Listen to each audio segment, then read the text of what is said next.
Erev Tov Chaverim, I'm Stephen Ben-Nun, and you're watching Israeli News Live. And this broadcast this evening on live stream is going to air tonight on YouTube as well. And I really had wished I would have gotten more of my information together. Something that just come to my heart here kind of at the last minute. I knew that Donald Trump in this election is some kind of a signpost to the world. And I put on here, the Trump is sounding, but no, it's not the great trumpet is sounding, nothing of that sort whatsoever. But nonetheless, I do believe that Donald Trump, especially in his, what would you call it, excitement there in the political arena and the things that he says, challenging the establishment, challenging the Pope of Rome, many things that he does clearly is something that could very well be a sign, indirectly, we might add. So I titled this, The Trump is Sounding. I almost changed the title for a moment on our live stream broadcast. That's Israeli News Live, by the way, live stream. If you want to follow there and join in, you can. This is airing live right now to the listeners there. They're also, by the way, they'll be getting news footage and feeds that you will not get to hear here on YouTube, because there's going to be some things that I just want to get out to the public as quickly as we possibly can. And then later we work on things that we really study and build on YouTube to give a more in-depth look at our broadcast from the things that we are studying there. So let's get right into this, and then maybe you'll see why I actually make this statement here that I believe that Donald Trump is, in an indirect way, a signpost because of his name itself.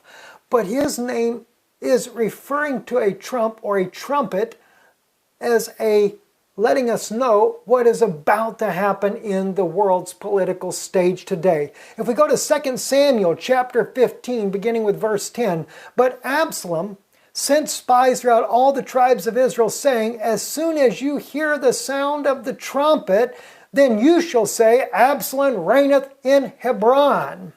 Now that is the most provocative biblical context you could look at that would suggest that Donald Trump may very well be pointing to the advent of the false Messiah coming on the scene. Now, I'm not saying that Donald Trump is the false Messiah or the Antichrist. I'm just simply saying that his name in itself, as you hear the sound of the trumpet, then you shall say, Absalom reigneth in Hebron.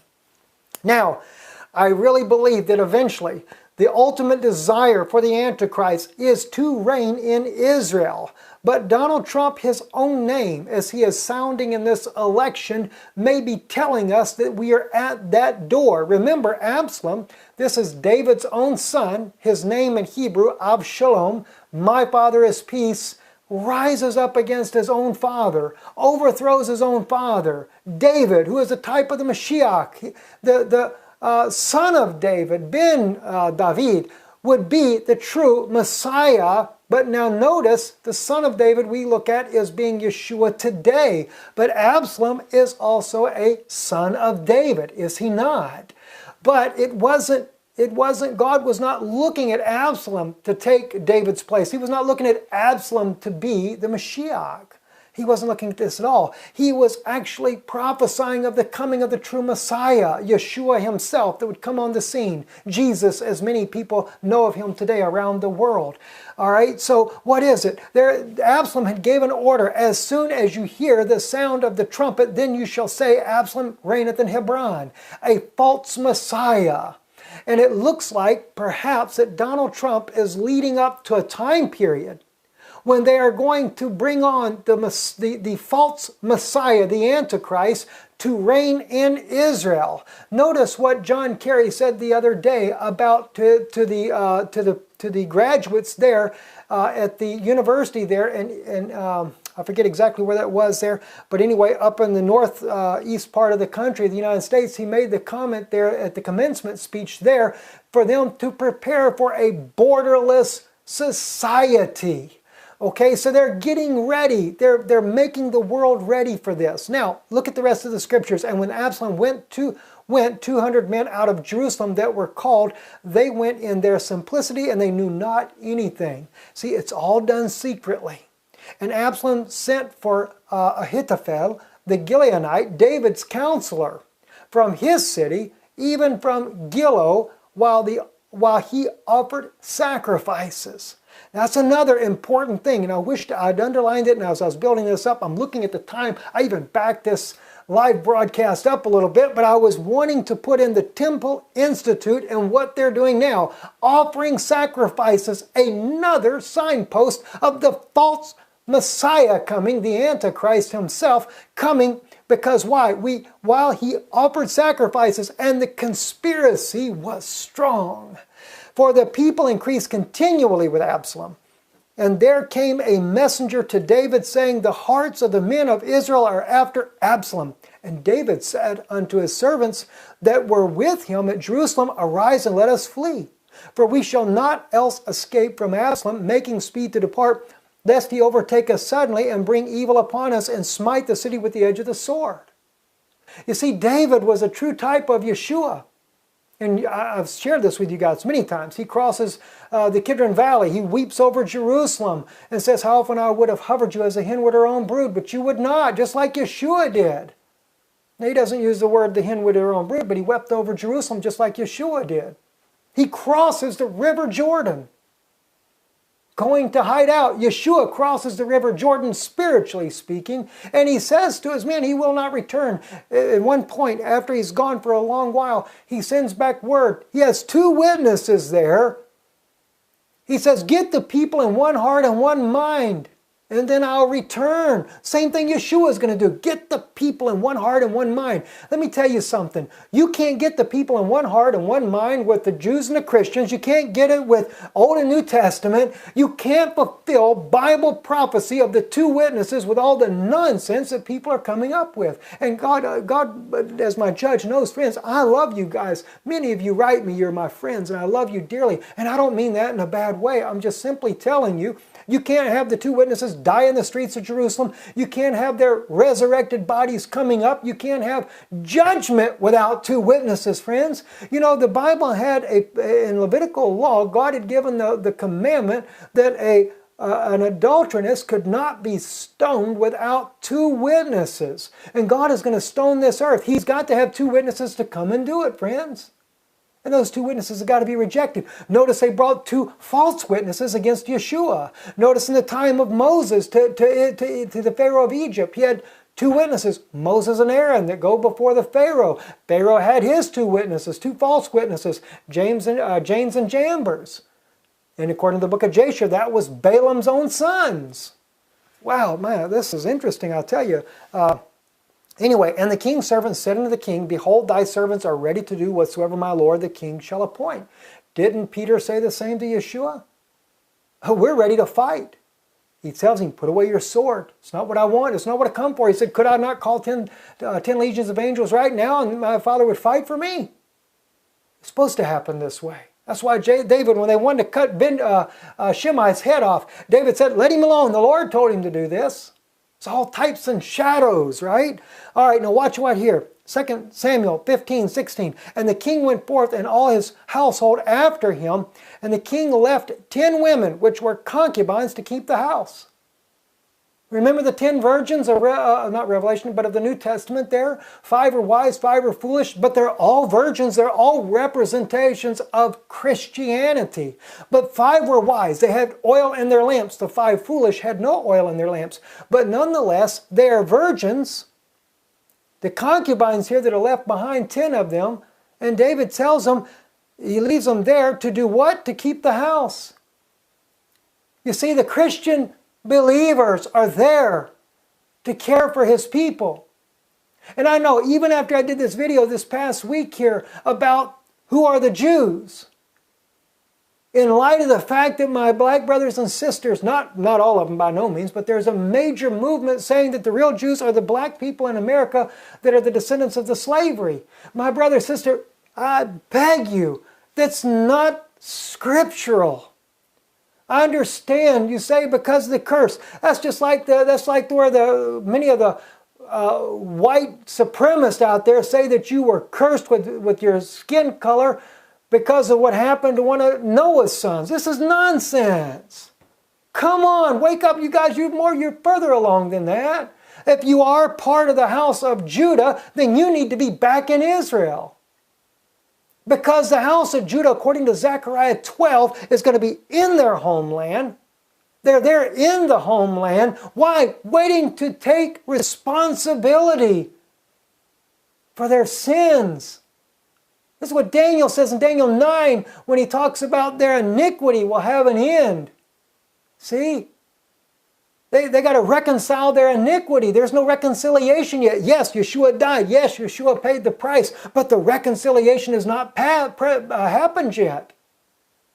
And believe me, as fast as prophecy is unfolding, we don't have time to go ship a whole new group of people to Israel and take the ones out that you claim are not the Israelites. God said He would return them there, and He said He would go there. And by the way, they're supposed to be as blind as a bat to who Jesus is right now. So this is why they don't accept Christianity. Because in one day she'll be born a nation, not 1946 or 48 or whatever the case may be that people think that Israel's born a nation by the United Nations. It's actually 1948, May 6th, I believe it is, or something like that. It's not then. See, she becomes a nation when God opens her eyes. This is when she'll become a nation. When she recognizes where she went wrong. This is why she's got to come right back to where she left God, and she left God when she rejected Samuel the prophet. See, God used a prophet to reign over them. Israel has always sought for what? Dreams and visions. Now, I know there's a lot of people out there that profess to have dreams, visions, and everything else, and I believe that many of them may be true. I don't say that they are or they are not. But let me tell you something. When that dream or vision fails, God said, don't hear them. It's no different with some of these other things that people are doing as well. And that's interesting in itself, see? Oh, I won't go in there. God help me. I'm not going to go in there. Anyway, they left 10. They left 10. Now, let's look at what happens here. This happened, what was it, yesterday. The title of the article, Holy Twitter, Trump takes on a top Baptist theologian. Kathy Lynn Grossman wrote the article on Religion News Service May 9th of 2016. Now, this is what happens. Moore, as she states in here, punched first.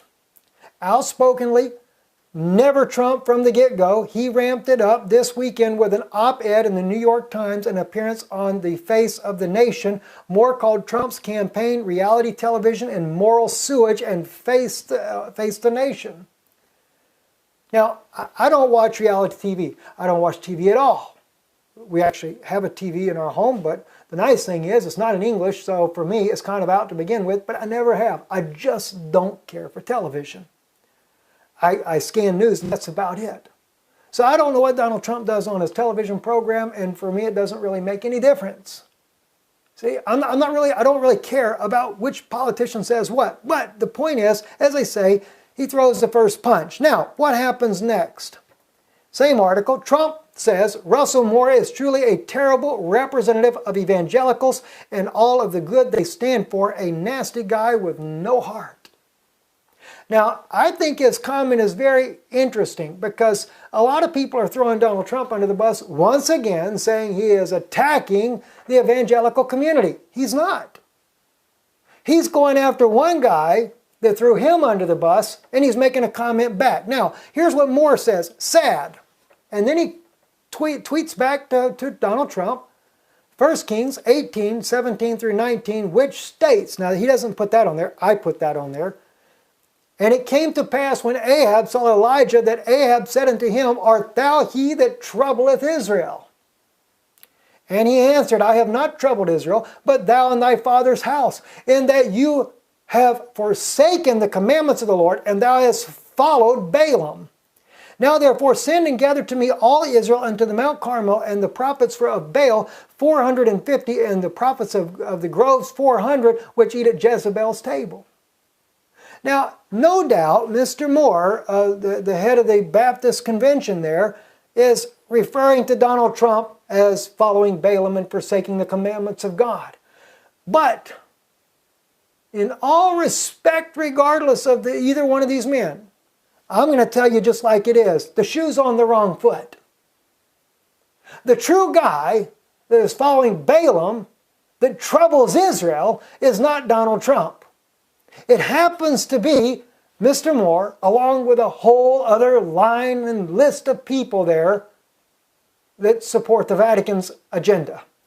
This here is on Pope Francis wants to know what Rick Warren, Russell Moore, N.T. Wright think about marriage.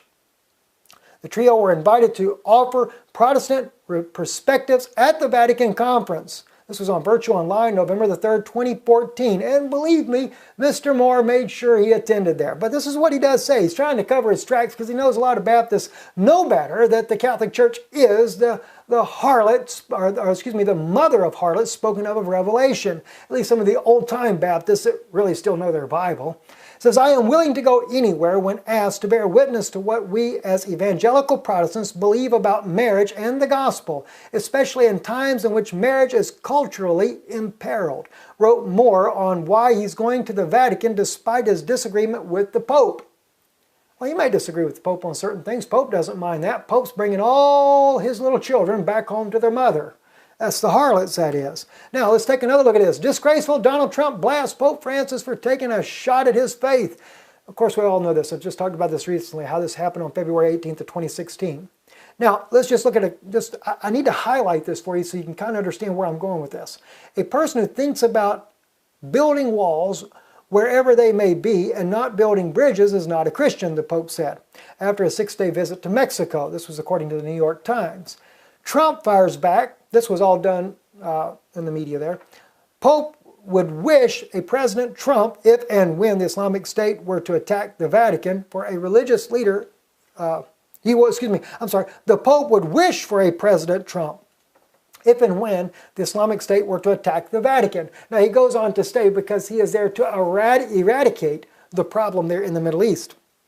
So I'd have to say that Donald Trump and Vladimir Putin are more in sync on this type of ideology. And by the way, I do believe, if I sit down and looked at Donald Trump recently, he reminds me of John F. Kennedy. And I didn't put this in there, but I wish I would have.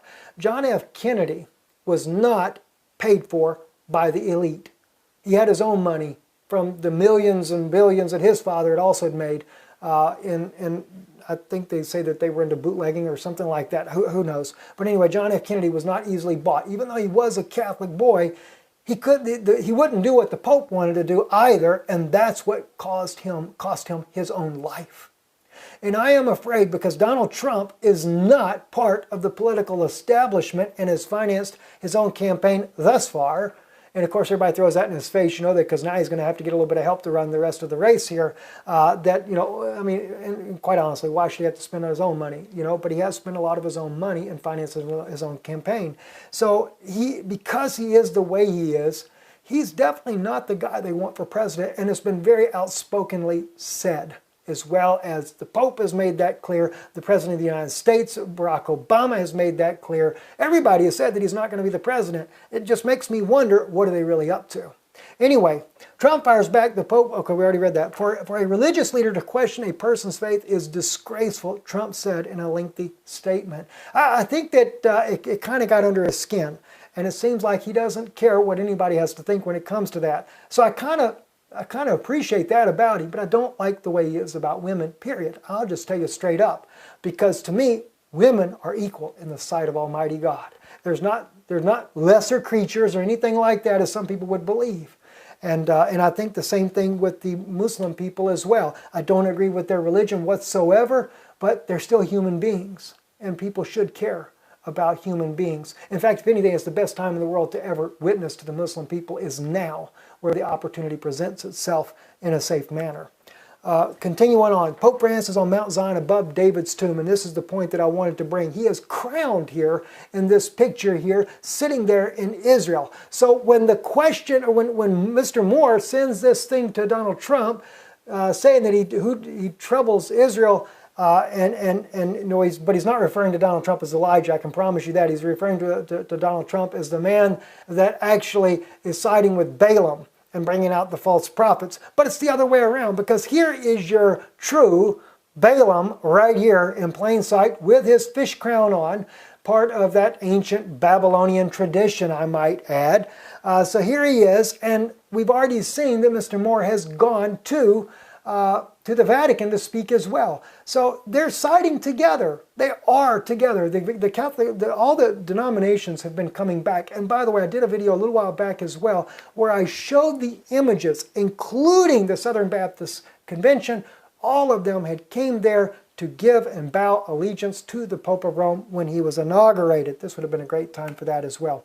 Now it gets deeper though. Watch this here. Former minister. This is the article I mentioned yesterday that I said I wanted to bring out to you, and I was meant to get back to it and I didn't, but here it is. Former minister. Israel must separate from East Jerusalem or lose the city. Now this guy right here that you see on your screen, Chaim Ramon, is the one that made this statement publicly. It's on the Times of Israel, May 9th, 2016, yesterday. Former minister and Knesset member Chaim Ramon warned Saturday of a Palestinian demographic threat in Jerusalem. Now, this has been something going on for a couple of years now. Haaretz has reported on this as well, that they have been secretly building their strength by becoming citizens of Israel. And now their numbers have grown to over 300,000 residents. They have resident visas with voting status and everything in East Jerusalem. All right, saying Israel must separate from the city's eastern part if it hopes to maintain control of its capital. Speaking at a cultural event in the city's French Hill neighborhood, Ramon, who was a member of the Labor and Kadima parties over a period of more than 30 years in the Knesset, said Jerusalem could soon find itself with a Palestinian mayor if Israel does not relinquish the city's eastern neighborhoods. Okay, now, his comments are extremely dangerous. And notice, though, he was part of the Labor Party. See, like Levini, see, Tzipi Levini. Notice they all side with the Vatican agenda. They want to make sure that they hand over, they want to split the country. They want to give a Palestinian state. They want to make sure that the Palestinians have East Jerusalem as their capital. All this stuff. It makes it look good, though, when it comes out in the Times of Israel that he's saying that they should give up the east part of Jerusalem because they don't want to have an internal takeover of Jerusalem. And then the next thing you know, all the Jews are thrown out. So it sounds good. But even in the case of Chaim Ramon, you have to do a little research, but find out who is he with. Well, notice what it says here on the Irish Times on March 24th, back in the year 2000. And there's many articles you can find about him, but just to show you this. Barak pays tribute to Pope as agent of historic change. That was the former Prime Minister, Ehud Barak. He said, last night, a senior government minister, Mr. Chaim Ramon, reiterated that view. Pope John Paul was the first pope to visit a synagogue in Rome. He was the first to define anti-Semitism as a sin, and he was the first to visit Yad Vashem and to honor the memory of 6 million Jewish people who died in the Holocaust, he said. Now, all these things, I appreciate that myself. I appreciate Pope John Paul as a man to go and to do these things. Pope Francis did the same thing. He visited the synagogue in Rome recently as well. But this, my Jewish brothers and sisters, this is all a plot for a takeover. They're going to take over Israel. And all these people that you have seen, Mr. Chaim, he is also part with the Vatican. Mr. Moore, no different. He is also part with the Vatican, hooked up with Rick Warren and N.T. Wright there as well.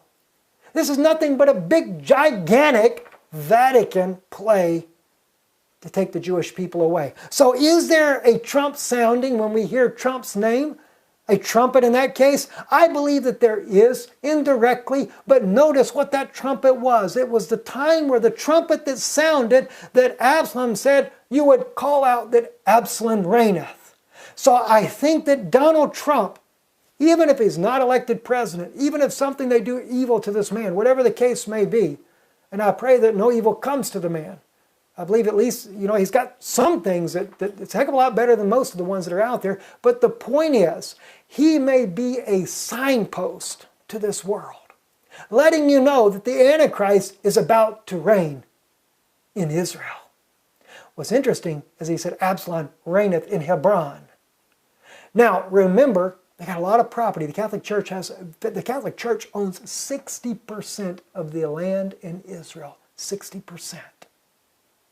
And they got a huge piece of land out there outside of Mount Zion. And I do think that some of these modern day ministers that are citing for a temple to be built outside the Temple Mount may be a plot that the Vatican has started to get the third temple built outside on their own property. Be very interesting to see what's going to be happening in the very coming days. At any rate, I'm Stephen Ben-Nun with Israeli News Live. Thank you for those of you watching on live stream. Join us, look us up, live stream Israeli News Live. You can find our broadcast very easily that way. We look forward to seeing you there. Look forward to be sharing some very interesting things with you. We will be in Israel in June. I'm not going to necessarily announce exactly when, but we will be there in June. Be covering some other things, some very serious issues that are going on throughout Europe, as well as a huge migrant crisis about to take place coming across the river from Libya. And of course, the United States once again bombing over in Libya as well, causing more destabilization in the region to help fluctuate, help get those migrants in there. As I said, and I am working on an in-depth study on this, the United States has been very successful in Syria. They're going to be very successful in Libya as well, because they have their wonderful ISIS troops on both sides. They're doing the fighting, doing the bidding for the United States government, and I guess that they want to carry out John Kerry's vision of a borderless society. So, what better way than to make sure ISIS goes everywhere? I'm Stephen Ben-Nun. You're watching Israeli News Live. Shalom.